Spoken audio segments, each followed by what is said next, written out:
Hello YouTube.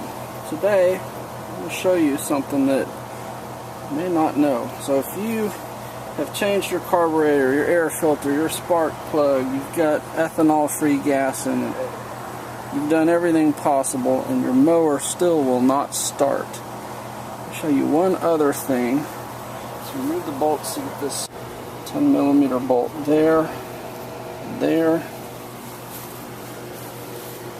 some 8s in the front, and then this metal piece lifts off,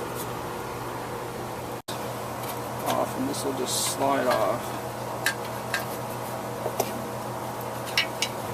You may have a problem here.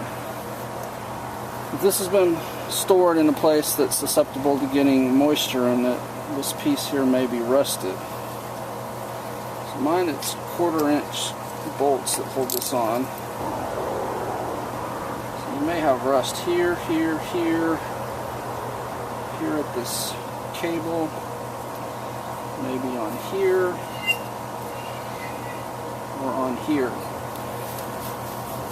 So what I would suggest, and I know this works because I just did it, get a metal wire brush, make sure you got your safety glasses on, some protective gloves, and clean the rust off where these connectors are.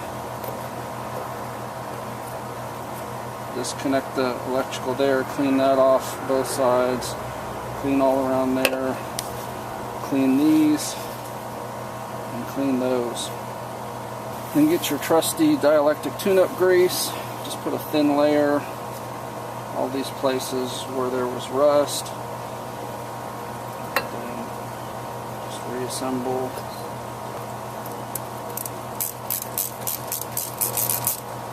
Now before you totally torque these down, you want to make sure that this will turn freely, because it does tend to pull too close.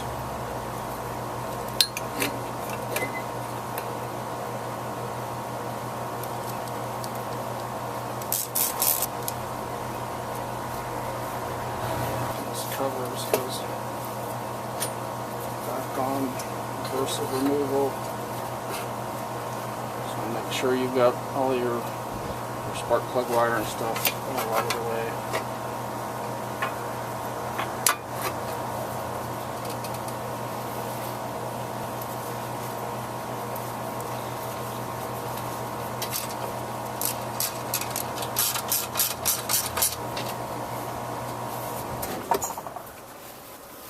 And now your mower should run like new.